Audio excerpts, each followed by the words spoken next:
Les observateurs se demandent souvent la raison pour laquelle les juifs religieux prennent des mesures aussi minutieuses pour choisir les 4 espèces, c'est-à-dire l'étrog, les hadassim, le loulav et les haravot, les branches de saule, pour la fête de Sukkot.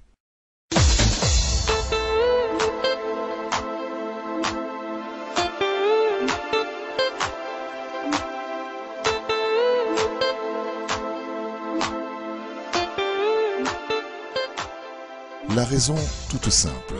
La loi juive est très précise en ce qui concerne les critères de cacheroute des 4 espèces. Dans la mesure où un juif religieux est lié aux lois juives, il doit s'assurer que chacune des 4 espèces est cachère, à tous les niveaux. Autrement, il n'a pas accompli le précepte, la mitzvah, telle qu'elle est prescrite.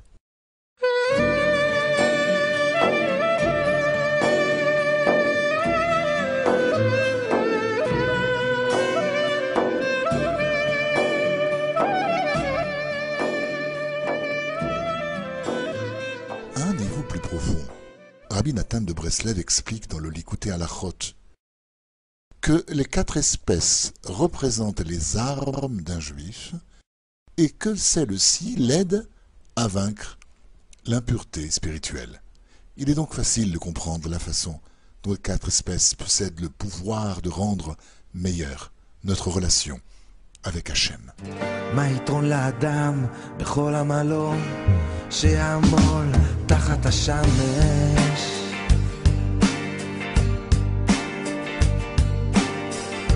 דור הולך ודור בא והארץ לעולם עומדת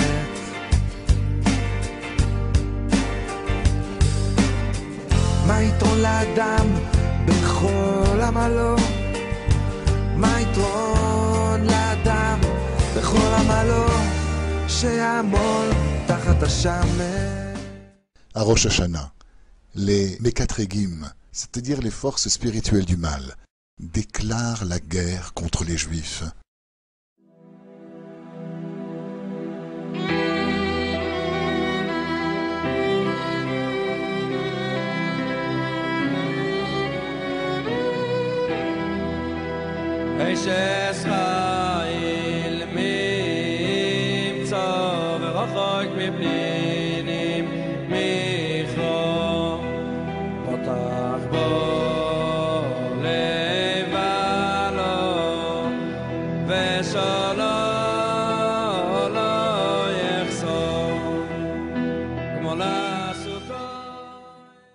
Leur but est de faire pencher la balance du tribunal céleste du mauvais côté, en utilisant un témoignage funeste contre le peuple juif et de ce fait obtenir une année de jugement sévère contre le peuple choisi par Hachem.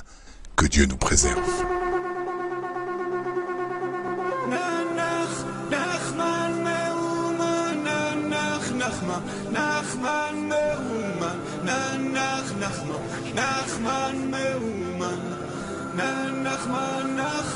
Les jours de fête représentent un moment unique de l'année. Ils représentent la montée vaillante du peuple juif pour relever ce défi. Nombreux sont ceux qui croient que le combat spirituel est terminé après Rosh Hashanah et Yom Kippour. Cela n'est pas le cas. Rosh Hashanah et Yom Kippour ne sont que le début de notre nouveau combat annuel contre le mal.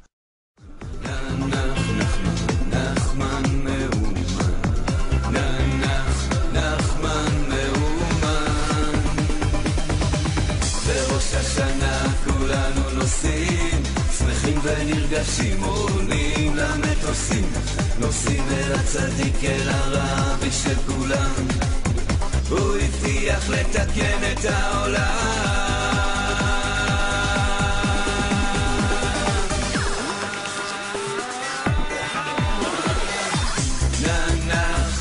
Voici comment.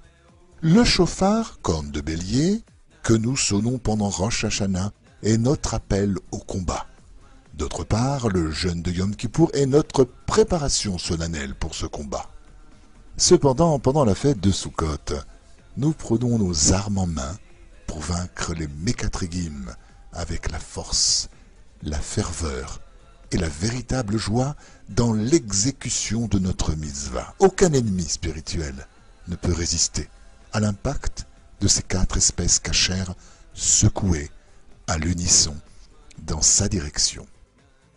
Secouer les 4 espèces, surtout en public avec une congrégation et en présence d'hommes particulièrement pieux, est un solide barrage spirituel qui détruit et disperse les Mékatrégim. Notre victoire contre ces ennemis méprisables est notre principal motif de joie durant Sukkot. צדיק אחד הוא צדיק אמיתי, אני אוהב אותו והוא אוהב אותי, הוא מראה לי את הדרך, הוא מאיר לי את האור, אבא טוב ולך לחזור, נח נחמן מאומן, נח נחמן נחמן מאומן, נחמן מאומן, נחמן נחמן מאומן. Certains accordent énormément d'importance à la beauté des 4 espèces, sans prêter suffisamment d'attention à leur statut face à la cacheroute. De fait, pour certains, l'important est d'acquérir des loulavim longs et impressionnants, ou des étrogim jaunes et très beaux pour Sukkot. Même si l'acquisition de 4 espèces ayant un bel aspect n'est pas dénuée de sens, le plus important est de posséder, avant tout, des espèces cachères. La cacheroute de nos 4 espèces nous garantit de posséder les armes les plus efficaces dans notre lutte contre les Mékatrégim. Étant donné qu'on doit considérer les 4 espèces comme des armes spirituelles, comme nous l'a enseigné Rabbi Nathan, celles-ci doivent être cachères, si l'on désire qu'elles soient des armes efficaces.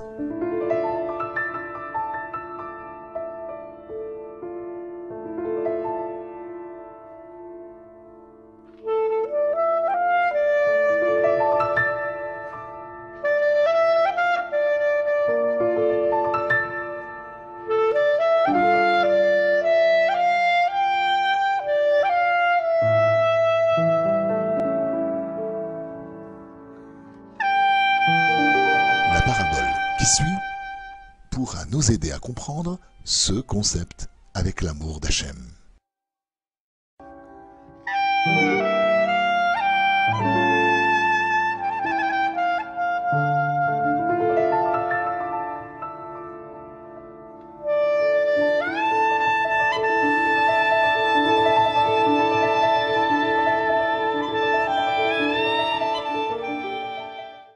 Michael aimait impressionner ses chefs de bataillon avec son mousquet reluisant. De fait, il était l'apprenti préféré car il était toujours ordonné et propre comme une épingle. Après 6 mois d'entraînement de base, les nouveaux soldats étaient prêts pour leur premier devoir sur le front et leur test initial au feu.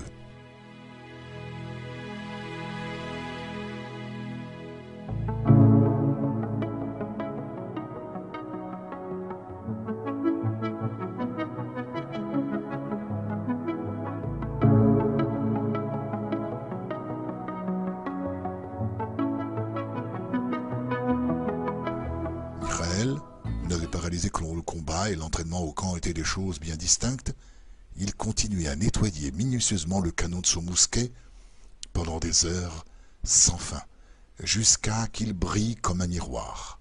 Il se moquait de la carabine de David, qui était toute ternie et poussiéreuse. Contrairement à Michael, qui n'aimait pas beaucoup tirer avec son arme, de peur qu'elle soit recouverte de suie et qu'elle devienne sale.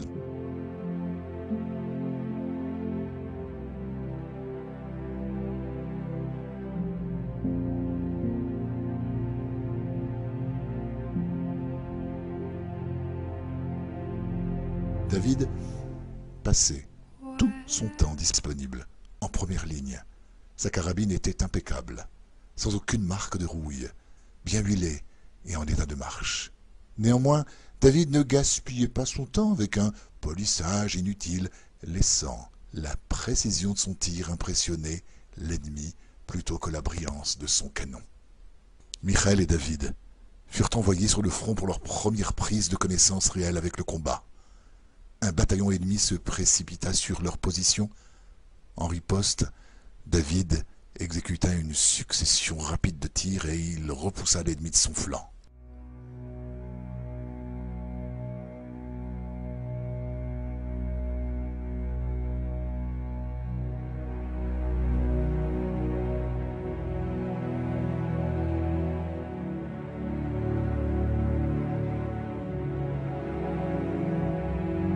De son côté, Michael ajusta son mousquet, pressa sur la détente et rien n'arriva.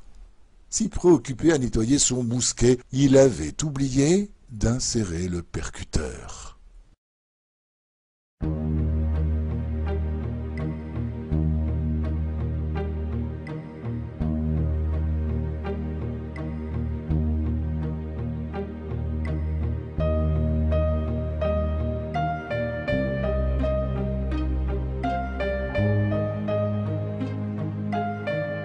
Le loulave, le plus grand et qui possède la plus belle couleur, ne vaut pas 1 euro si sa feuille principale est fendue. Même si la fente n'est pas plus large que l'épaisseur d'un cheveu, un loulave de la sorte ressemble au fusil de Michael, brillant mais sans le percuteur.